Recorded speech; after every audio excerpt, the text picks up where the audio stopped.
يا أيها المزمل قم الليل إلا قليلا نصفه أو انقص منه قليلا أو زد عليه ورتل القرآن ترتيلا إنا سنلقي عليك قولا ثقيلا إن ناشئة الليل هي أشد وطئا وأقوم قيلا إن لك في النهار سبحا طويلا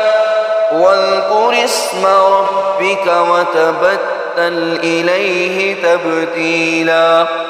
رب المشرق والمغرب لا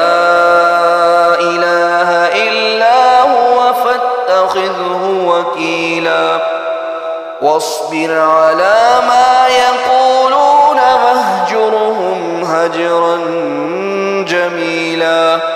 وذرني والمكذبين أولي النعمة ومهلهم قليلا إن لدينا أنكالا وجحيما وطعاما ذا غصة وعذابا أليما يوم ترجف الأرض والجبال وكانت الجبال كثيبا مهيلا إنا أرسلنا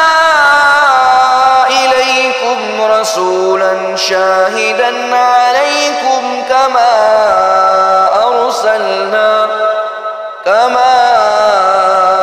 أرسلنا إلى فرعون رسولا